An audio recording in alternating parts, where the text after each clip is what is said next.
Bhojpur one प्रमंडल आरा एवं बिहार राज्य जैव विविधता परिषद द्वारा जिला अंतर्गत ग्राम पंचायत प्रखंड एवं जिला स्तर पर गठित जैव विविधता प्रबंधन समिति के अध्यक्षों सदस्यों की क्षमता विकास हेतु एक दिवसीय प्रशिक्षण कार्यशाला का आयोजन किया गया।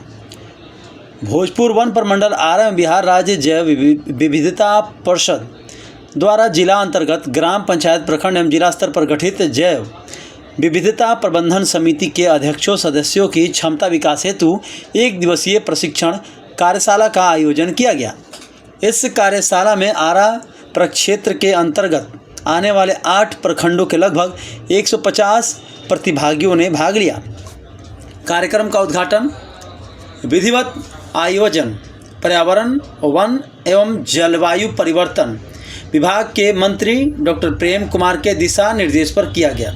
इस मौके पर वन प्रमंडल पदाधिकारी भोजपुर प्रद्युमन गौरव, हेमकांत राय, संयुक्त बिहार राज्य जैव विविधता परिषद पटना मिहिर कुमार झा, उप निदेशक बिहार राज्य जैव विविधता परिषद पटना, कृषि विज्ञान केंद्र के वरिष्ठ वैज्ञानिक और प्रमुख डॉक्टर प्रवीण कुमार द्विवेदी, महाराजा कॉलेज के भूगोल शास्त्र के विभागाध्यक्ष संजय कुमार एवं अन्य ने भाग लिया। कार्यशाला में भोजपुर जिला के जैव विविधता एवं जैव विविधता संबंधित स्थानीय पहलुओं तथा कृषि, पशुपालन, मत्स्यिकी, भौगोलिक परिस्थिति की जानकारी दी गई। साथ ही भोजपुर जिला के विभिन्न जैव विविधता महत्व के लिए जैसे कृषि, मृग, गांगेन, डॉल्फिन, आर्द्रभूमि, जैविक खेती, औषधीय पौधों इत्यादि से अवगत कराया गया। ये यहाँ इसलिए दिया हुआ है कि जैव विविधता के सभी राज्य के इन चीजों को जीआई टैग मिला हुआ है भारत सरकार, वो जानते हैं हमारे। तो आप गौर करेंगे कि हम जो आगे व्यवहारिक प्रयास में हमको ये देखना होगा आपके एरिया में भी कुछ ऐसे चीज हो सकते हैं जिनको हम लोग प्रस्तावित कर सकते हैं कि इसको जीआई टैग मिलना चाहिए, हमारा यह विशिष्ट, ठीक है। और लास्ट में जो है हमारा राज्य में पशु पक्षी को मैंने संकलित करके इसमें लगाया है, तो ये आपकी जानकारी के लिए है। तो आगे हम लोग विभिन्न विषयों पर आपसे रूबरू होकर चर्चा करेंगे। आपके मन में क्या है उसके बारे में जिज्ञासा हो जानेंगे। नियम कानून क्या है वो चर्चा करते हुए हम लोग की क्या आगे की रूपरेखा हो सकती है, इन सब बातों पर चर्चा करेंगे। वर्तमान में मैं अभी अपने इस उद्बोधन को यहाँ समाप्त करता हूँ, क्योंकि कुछ गेस्ट जो हमारे हैं जो आपसे चर्चा करेंगे उनको जाना है। और हम लोग यूके रंजन साहब आए हैं, द्विवेदी साहब को तो यहाँ के डीएमओ साहब ने कहा था, लेकिन जब मैं आरा में डीएमओ था तो मेरा उनसे संपर्क था, तो मैंने पटना से उनको अनुरोध किया था। तो बहुत बातें हैं, लेकिन मैं चाहूंगा कि आप थोड़ा सा हमसे जुड़िए, ये आग्रह है। जुड़ेंगे कैसे? तो अभी एक साधारण सी बात मैं आप लोगों के बीच रखता हूँ। जैसे आप कोई बोले कि वन, जो ही बोला वन या जंगल, तो आपके मन में कहीं कुछ घूमता है कि जंगल है, पेड़, नदी अगर बोल दिया जाए तो आपके मन में घूमता है कि नदी है, तालाब है, जल की बात हो गई।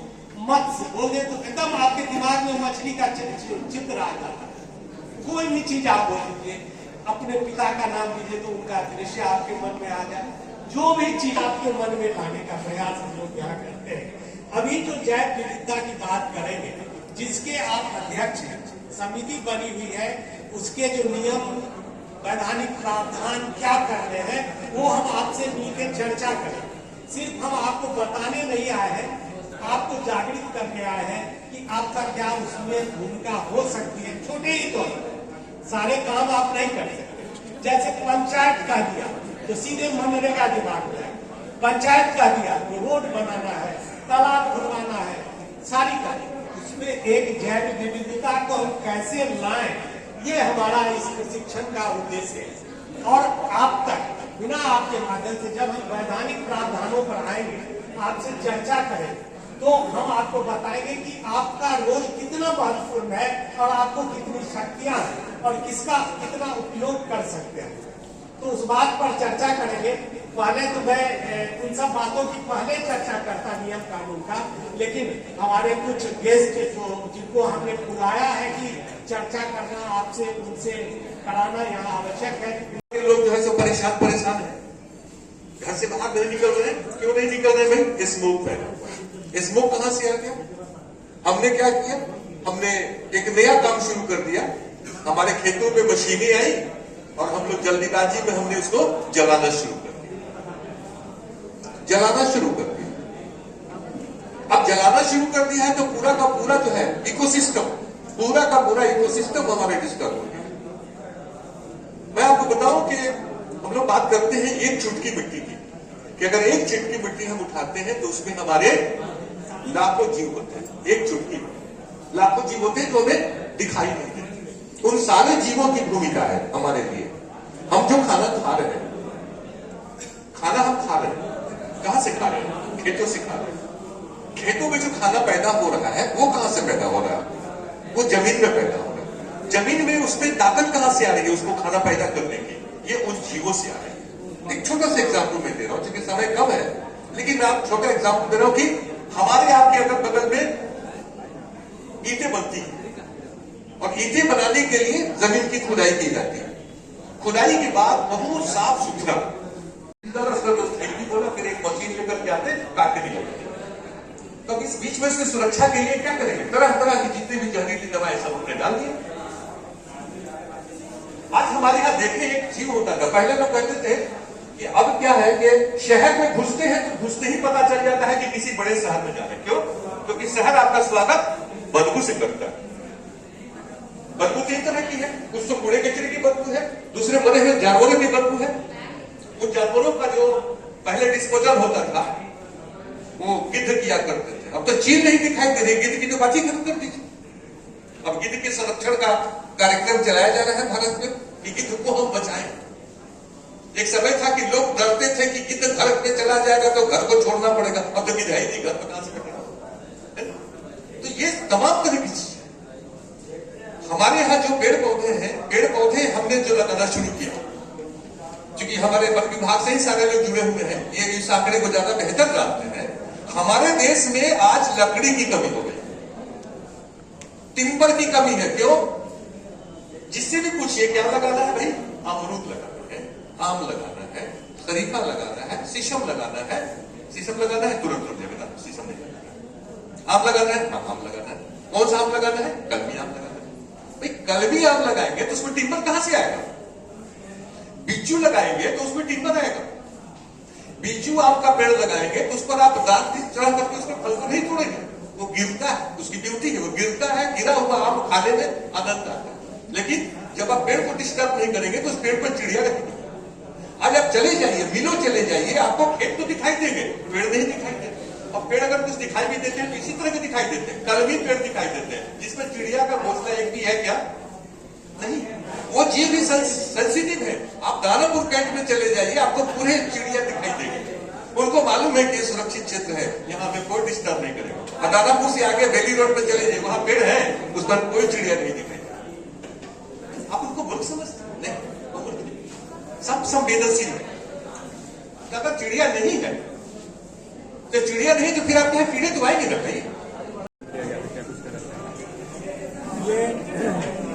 जैव विविधता प्रबंधन समितियां हैं हर एक पंचायत में, या आप कहिए जितनी स्थानीय निकाय है उसमें प्रबंध समितियां, जैव विविधता प्रबंधन समितियां बनी हुई हैं।